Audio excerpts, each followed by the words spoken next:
Olá, eu sou Mônica Bergamo e esse é o programa Ponto a Ponto. Junto comigo está o cientista político Antônio Lavareda. Aqui no Ponto a Ponto, semanalmente selecionamos dados de algumas das principais pesquisas de opinião para nos ajudar a discutir política e políticas públicas no Brasil. E para falar sobre a prisão do ex-presidente Lula e outros assuntos relativos ao Supremo Tribunal Federal, nós recebemos no Ponto a Ponto o doutor em Direito Penal e professor da FGV, Davi Tangerino. Bem-vindo ao programa Ponto a Ponto. Obrigado. Prazer recebê-lo. Professor, a prisão do ex-presidente Lula, por tudo que ocorreu nos últimos meses nos tribunais superiores, no Tribunal Regional Federal, na primeira instância, e por todo o cenário que a gente vê hoje, o senhor acha que o ex-presidente Lula sai rápido da prisão ou, como pensam alguns, até adversários e apoiadores, ou o senhor acha que talvez o caminho seja um pouco mais difícil para ele?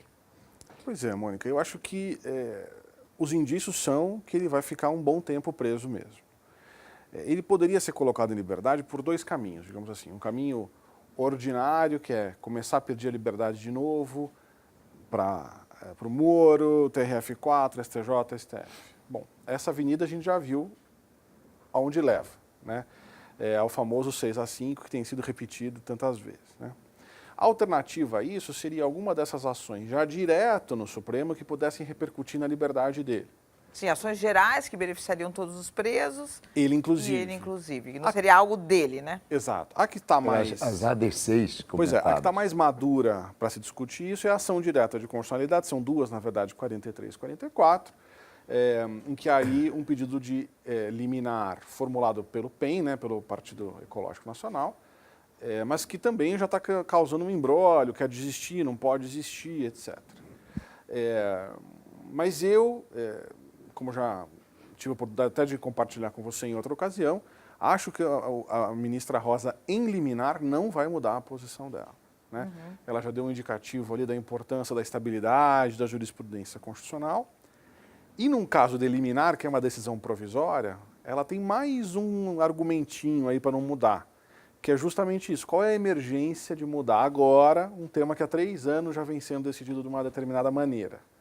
Então, por todos os ângulos que se analisa o problema, eu acho que a tendência é o presidente Lula continuar preso. Então, isso significa, só para o espectador acompanhar, que além da lei da inelegibilidade, ou seja, ele é inelegível pela lei da ficha limpa, ele não participará da campanha apoiando qualquer candidato do PT ou de qualquer. Ou seja, ele estará preso durante a fase agosto, setembro. No mínimo, esse período ele vai estar preso. Eu diria que a tendência é essa. A probabilidade Uma pergunta encadeada aí. Tem se lido na mídia, etc., alternativas à prisão onde ele se encontra no momento, né? O juiz Sérgio Moro, quando determinou a prisão, classificou aquela sala onde o ex-presidente se encontra de sala de Estado-Maior. Parece que houve um equívoco, né? Porque aquilo ali provavelmente não é uma sala de Estado-Maior, só cabe uma cama de solteiro, etc. Tal. Mas, por exemplo, os juízes federais, a Associação dos Juízes Federais, recentemente pediu a saída, o deslocamento do ex-presidente Lula dali, porque estaria disturbando, estaria complicando ali as circunstâncias, e sugere na nota que ele fosse levado a uma instalação militar. Né? Outros advogados, também já se viu na mídia, que a pretexto de que, argumentando de que ele foi, como ex-presidente, comandando as Forças Armadas, teria direito a ser preso em uma instalação militar. Qual é a sua opinião a respeito? Olha, eu acho que não existe uma solução jurídica pronta, no seguinte sentido. Não há uma lei que diz onde se deve prender um ex-presidente, né? Nunca ninguém pensou, talvez, em criar uma norma específica, né? Quando o Moro... Essa expressão sala de Estado-Maior, né, é uma grande confusão. Eu fui assessor do ministro Lewandowski, justamente a quem eram distribuídas as reclamações por prisão de advogado, porque no Estatuto da Ordem fala que o advogado tem direito a ser preso em sala de Estado-Maior. Mas ninguém define o que é isso. Então, o que o Supremo fez? Bom, vamos dar uma definição aqui. Se é sala, não é cela. Então, é qualquer lugar, com boas condições dignas, que não tenha cela, né, que não tenha grade, porta e tal. Então, ganha o status de sala de Estado-Maior. Isso. Então, o croquis ali que eu vi da prisão, da sala do presidente Lula, parece ser sim sala de Estado-Maior. E é uma precaução que faz sentido, né? Imagina se num motim, numa unidade prisional comum, alguém pega o Lula como refém. Ele é uma moeda de troca valiosa, gera muito problema, né? penso que a interpretação de que ele, tendo sido comandante das Forças Armadas, faria jus ali a uma instalação militar faz sentido. Acho que no final do dia não existe uma resposta pronta. Qualquer lugar que seja condigno com o status de ex-presidente, né, e que não exponha o sistema a perigo, acho que a conta fecha. Agora, é uma coisa um pouco, uma encruzilhada, porque ao mesmo tempo ele vai estar condenado na prática, a uma solitária. Ele sozinho com ele mesmo, horas e horas e horas, que os advogados criminalistas dizem que não há nada pior para um preso do que ficar horas e horas e horas solitário. Então, o que parece um privilégio pode ser também algo um pouco dramático, não, professor? Mas eu quero imaginar que essa estrutura, esse lugar que estão falando... De militar? Isso, onde se prendem outros militares que não são presos junto com presos comuns. Eu não conheço bem a estrutura do Paraná, mas eu sei que no Rio de Janeiro, por exemplo, tem uma unidade específica para essa clientela. Então, ele não estaria sozinho, né? Talvez ele não estivesse na companhia de outros políticos, até conhecidos dele, como é o caso de Curitiba. Mas, de fato, se desenhasse como uma solitária, então nós teríamos um problema de violação de direitos humanos, porque ninguém pode ficar o tempo todo confinado. Mas é tudo muito inicial, né? Ainda não se Doutor, sabe. Vamos linha... chamar as telas, Lavareda, e depois a gente Pronto, continua na nossa depois conversa. eu coloco. Só temos uma tela aí, só para nós vermos a coisa da confiança no Supremo Tribunal Federal. Nós temos essa registro de meados do ano passado ainda, provavelmente no início dessa próxima semana nós vamos ter pesquisa do Datafolha com novos dados sobre confiança nas instituições. Esses dados aí vão poder ser confirmados ou avaliar a mudança deles. Mas o certo é que no Brasil você tinha aí à época, meados do ano passado, 63% das pessoas que confiavam muito ou um pouco. Esse um pouco predomina, 3 vezes a confiança. Esse grau de confiança também varia em outros países. Por exemplo, nos Estados Unidos, nos 2 últimos anos, ao final, o Gallup faz um acompanhamento disso, a Suprema Corte lá tinha uma confiança majoritária nos 2 últimos anos, mas durante 3, 4 anos antecedentes, a desconfiança era maior do que o grau de confiança. Isso é só... Eu ia perguntar sua visão se o comportamento recente da Justiça e, sobretudo, do STF, no seu entendimento, na sua percepção, etc., isso tem fortalecido ou enfraquecido a imagem da justiça no Brasil? Eu, se fosse apostar, acho que tem enfraquecido. Não só porque o embate é muito polarizado nas redes sociais, mas também nos meios de imprensa e tal, como os ministros têm se portado, alguns deles naturalmente, de uma maneira muito popular, muito escrachada, desrespeitosa. E isso televisionado em tempo real, né? Então, começa a ter um quesinho ali de reality show que, em última instância, na minha opinião, depõe contra a instituição. Então, eu acho que esses números tenderão a cair. Prejudica, só para a gente finalizar, porque a gente vai ter que chamar o intervalo, prejudica, na verdade, a própria função deles, né? Eu tive uma conversa com o ministro Marco Aurélio Mello, que ele falou para mim, eu não darei mais entrevistas à imprensa de tantas distorções que a imprensa tem feito das minhas declarações. Daqui a pouco eu não conseguirei mais ser juiz. Eu não conseguirei mais sair às ruas, eu não conseguirei exercer o meu ofício de juiz. Ele que é o criador da TV Justiça, inclusive. Isso prejudica o próprio exercício, não é? Como juiz, porque a superexposição acaba tendo consequências na rua, não é isso? Concordo. Acho que o juiz não deve ser aquela pessoa encastelada, acima de todos, porque isso não existe, né? Mas o absolutamente oposto também é muito negativo, né? A toga impõe uma certa distância que é processual, né? O juiz ele se substitui às partes para dar uma decisão. Então, essa certa distância jurídica, na minha opinião, tem que guardar algum eco na condução da vida pública desse magistrado. O que você está comentando é uma coisa bem interessante para a reflexão do espectador, que algumas instituições e algumas características da democracia, por exemplo, a transparência. A transparência absoluta para algumas instituições não funciona ou pode funcionar negativamente. Talvez, em algum momento, venha se perceber, por exemplo, hipoteticamente, que o televisionamento das sessões do STF pode ter excessivamente teatralizado essas sessões e transformado demasiadamente em personagens públicos esses juízes. Exato, concordo. Professor, eu queria voltar um pouquinho na questão do ex-presidente Lula. Sair por idade. É claro que existe a prisão humanitária, se o ex-presidente ficar doente, se o ex-presidente tiver problemas, ele pode ir para casa. Mas vamos imaginar, isso seria uma coisa excepcional. Continuando tudo como está, prisão domiciliar por idade. Que brechas você teria na legislação hoje para mandar o ex-presidente Lula para casa? Pois é, as brechas não são largas, mas a lei de execução penal diz que aqueles que está cumprindo pena em regime aberto, ou seja, ou bem ele entrou num regime mais grave e foi progredindo, ou bem cometeu um crime menos grave e já foi direto para o aberto. Então, nessas hipóteses, quando é septuagenário, mãe cujos filhos precisam de cuidado, ou filho deficiente mental, etc., podem ser elegíveis ao regime aberto domiciliar. Né? Porque o regime aberto, como é que ele funcionaria? Ele fica na prisão... Não. Então, como é que funciona? Pela lei... E qual é a diferença entre ir para casa e não ir para casa no regime aberto? Então, no regime aberto, o sujeito não só deve, como em tese ele é obrigado a trabalhar fora durante o dia, Tá. e ele volta para uma unidade prisional para dormir, de habitação coletiva, então, ou seja, com menos um sentido de cela e mais de uma espécie de um albergue. Isso é o aberto? Isso é o aberto. Não por outro motivo que vários lugares chamam-se o aberto de casa do albergado. Tá. Um grande albergue com divisão coletiva de tarefa, cozinha, faxina, etc. No semiaberto, o sujeito também deveria trabalhar durante o dia, mas ele volta para uma cela, para uma prisão com grades e tal. Então, essa talvez fosse a distinção mais importante. Então, quem está no regime aberto e tem mais de 70 anos se encaixa... Ele é elegível na para lei de pleitear. execuções penais. Não é o caso do ex-presidente Lula. Não, mas também é verdade que há alguns precedentes autorizando o regime humanitário para semiaberto e até mesmo para fechado.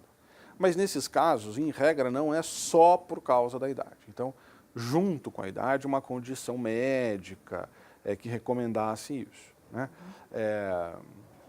Pode ser que, não hoje, mas daqui a algum tempo, um ano, digamos, com a inevitável deterioração mental, psíquica do presidente, que talvez impacte a sua saúde. E, sejamos francos, passada a eleição, que era o grande fantasma de todas as instituições, talvez aí o fato de ser um ex-presidente, com o conjunto da obra, o leve a uma prisão domiciliar. Acho pouco provável e, se puder acontecer, na minha opinião, pelo menos daqui a um ano, assim, tem que ser um tempo razoável. Mas o senhor está falando de prisão, se a gente for fazer essa consideração, depois da eleição, desculpe, o senhor falou de eleição, na verdade o ex-presidente Lula tem mostrado uma resiliência enorme, né?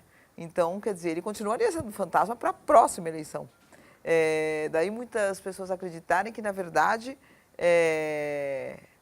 ele deve ficar mais tempo, porque ele deve ter novas condenações, não é isso? Ele provavelmente, nada indica Provavelmente que terá o juiz Sérgio Moro vai inocentá-lo nos outros dois processos que ele tem. A gente imaginando que sejam pelo menos a mesma pena. A gente está falando de uma pena de mais 12 e mais 12. A gente está falando de 36 anos. Ele sairia com o sexto da pena 6 anos. Eu estou certo ou estou errado em fazer essa especulação? Isso. Puramente Não, especulação. É um bom cálculo. Mas, voltando um pouquinho na história do fantasma, se o TSE crava agora que ele realmente seria inelegível. Então, ou seja, dali a 4 anos o fantasma já é bem menor, Acabou você vai o ter um fantasma. precedente importante. 2, seria prisão domiciliar. Né? Então ele não poderia sair em comício, não poderia ter uma existência pública fora. E vamos lembrar, a Anselmo, né? Como é que é? Adriana Anselmo. Adriana Anselmo. Quando conseguiu lá o domiciliar dela, era sem internet e tal. Então, talvez possa ser um presidente Lula em casa, quieto, sem acesso a grandes meios de comunicação, com uma lista restrita de pessoas que possam visitá-lo. Então, talvez nesse cenário o fantasma realmente seja pequeno, porque aí é fim de jogo. Ele não teria exposição e capital político, precedente do TSE contra ele para dali a 4 anos se candidatar. É nesse cenário que pode ser que ele consiga sair de uma unidade prisional. O senhor admite, então, que esse fantasma acaba, de uma certa forma, influenciando as decisões judiciais? Eu entendo que sim. E com isso eu não estou dizendo que os ministros sejam pessoas maquiavélicas, dolosas, mas eles estão... O que tem medo de fantasma. O que tem medo de fantasma, mas são pessoas que estão na vida. Sob pressão. Sob pressão, que almoçam com família que pressiona, que tem os amigos. que lêem jornal. Ou seja, não dá para imaginar que esses ministros, juízes, etc., vivem em laboratório. né, consomem as informações, leem as mídias sociais, e isso vai, mais ou menos conscientemente, impregnando o debate. Mas aí eles acabam mais expostos também a uma pressão do setor que não gosta do Lula, tá certo? Porque a pesquisa que o próprio Lavareda já trouxe, a público mostram que está empatado o número de pessoas que são Mas nas camadas média e alta, que são as camadas onde esses magistrados convivem, etc. e tal, é bastante dominante a posição mais hostil Sim, mas ao no geral, ex-presidente. quando a gente pega tudo a sua pesquisa... O Atlas Político mostrou que havia, por exemplo, no momento, na noite da prisão, havia uma equivalência entre as atitudes favoráveis e as atitudes contrárias à prisão. Mas talvez entre um ingrediente ali da identificação das pessoas que têm bastante empatia, né?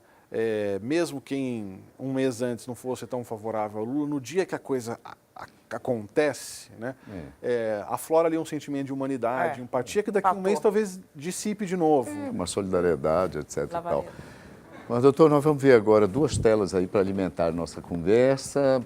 Foro privilegiado, pesquisa do Datafolha, deveria deixar de existir ou deveria continuar existindo, deveria deixar de existir 70%. Aí eu já lhe deixo uma pergunta, qual é a expectativa de que afinal venha deixar de existir o foro privilegiado? Se existe aí algum horizonte mais ou menos previsível no tempo. E a segunda e última tela desse bloco, a corrupção no Brasil depois da Lava Jato, aí mais um comentário. Irá diminuir, continuará na mesma proporção. Olha aí os otimistas, 44% e o pessimismo 53%. E as pessoas acham que as coisas vão continuar como estão. Doutor, nós estávamos vendo essa tela, exatamente essa tela no bloco anterior, e eu lhe perguntava a sua opinião, a sua perspectiva. Essa novela, quase uma lenga-lenga que tem se arrastado, acaba, não acaba, o foro especial. E eu lembro que numa conversa nossa anterior, eu acho que você comentou que talvez o Supremo Tribunal não tivesse tanto interesse assim em acabar de imediato, em perder ou de ver diminuído o escopo dos seus poderes. Qual é a sua opinião a respeito? Pois é, o Supremo, ao mesmo tempo que reclama de estar sobrecarregado, eles têm um certo apego ali à sua própria competência. Mas seja como for, já existe maioria formada para interpretar o foro privilegiado como restrito àqueles crimes cometidos durante o mandato e relacionados ao exercício da função pública, né? Tanto assim que o ministro Barroso, mesmo sem a decisão ter chegado ao final, em casos que ele identifica que são crimes fora do período ou fora ali da função parlamentar, já está mandando embora, né? Pelo menos 2 vezes ele já fez isso. Então, no mínimo, o Supremo já deu, porque já tem maioria formada, indicativo de que vai restringir o foro. E como é um tema de apelo popular, pode ser que o parlamento, de alguma forma, siga. De novo, o Barroso acha que tem que criar ali, também não pode ficar, que existe um certo perigo, que em comarcas muito pequenas, em realidades mais distantes, realmente aquilo pode ser um instrumento de perseguição. Naqueles lugares que o juiz é tão poderoso quanto o prefeito, por exemplo, isso pode ser um instrumento muito grande. Então, o Barroso advoga uma alternativa um pouco intermediária. E o contrário pode ocorrer, né? Pode ocorrer também uma proteção, uma cooptação. Exato, uma cooptação. Então, ele sinalizaria de criar uma vara especializada, e geralmente as varas especializadas são nas capitais, para garantir um pouco, mitigar um pouco este efeito. Uma jurisdição isenta. Isenta. O problema é que Moro aterroriza os que têm hoje foro privilegiado, não vão querer perder, né? Mas eu acho que é isso, pelo menos o Supremo vai fazer o papel Professor, dele. você falou ali numa maioria, agora eu me lembrei, doutor. Em últimas votações do STF, tem se configurado um placar praticamente fixo, quase aparentemente imutável, 6-5. Em matéria penal. Essa é uma maioria que veio para ficar, na sua opinião, e isso é bom, é ruim do ponto de vista de excessiva previsibilidade do processo dentro da Suprema Corte? Sua opinião? Eu não sei se veio para ficar, nós estamos discutindo um tema que como a gente repete, eles têm apreciado o mesmo tema repetidamente, né? Mas no final do dia se solta ou não em segunda instância, e no caso do Palocci... Na verdade, a discussão está se repetindo, né? De certa forma, ele é repetida. Esse placar de 6-5, estreito.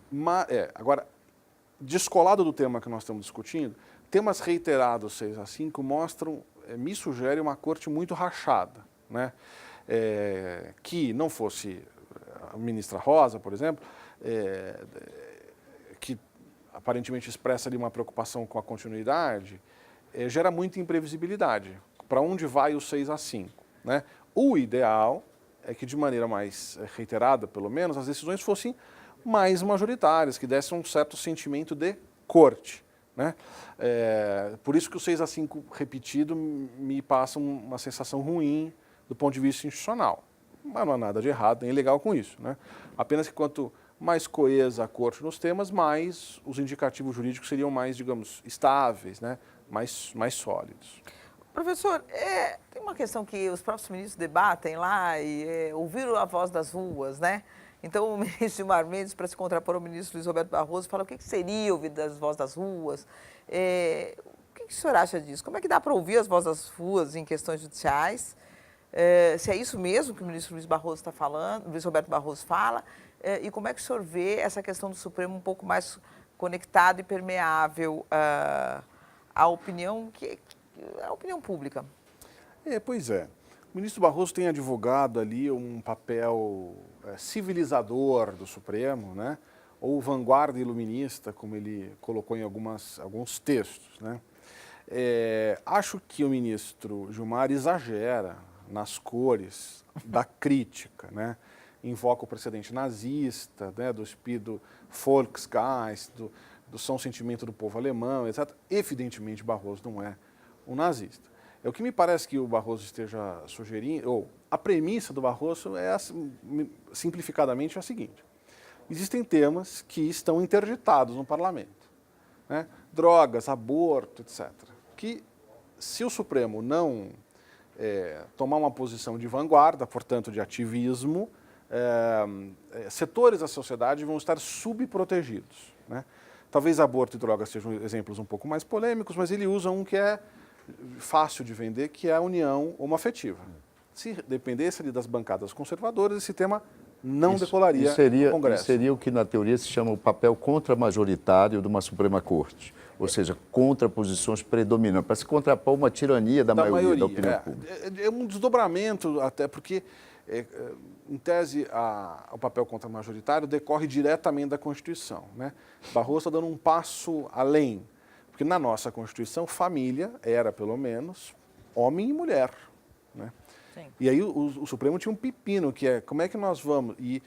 Fingir que não estamos lendo. Fingir que não está no texto. E aí, então, entra essa vanguarda civilizadora. Eu acho que um ponto de equilíbrio, Mônica, porque quando ele usa este exemplo, não dá para não gostar da ideia do Barroso de promoção de direitos, de isonomia e tal. E acho que eles tinham uma saída intraconstitucional.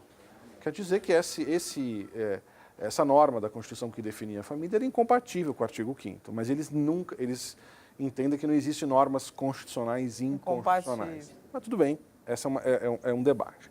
Talvez um ponto de equilíbrio fosse vanguarda iluminista para promover direitos. Então, jamais para restringir. Mas não para restringir direito. Isso não está no texto dele, mas eu, se fosse reagir a essa ideia, diria, ela é uma ideia interessante na medida em que promove isonomia, igualdade e tal. Se for para restringir direito, então é uma criação do Supremo contra a Constituição. Aí é demais. Infelizmente, chegamos ao fim do Ponto a Ponto. Eu queria agradecer a presença do senhor, professor, aqui no programa e convidar para voltar várias vezes. Será um prazer. Muito obrigado. Obrigado pela presença. Entre em contato com a gente pelo e-mail pontoaponto@band.com.br, pelo Twitter @pontoapontonews ou acesse nossa página no Facebook. Muito obrigado pela audiência e até a semana que vem. E você pode rever o programa de hoje, todos os que já foram ao ar, no site www.bandnewstv.com.br. Muito obrigada pela companhia e até o próximo Ponto a Ponto.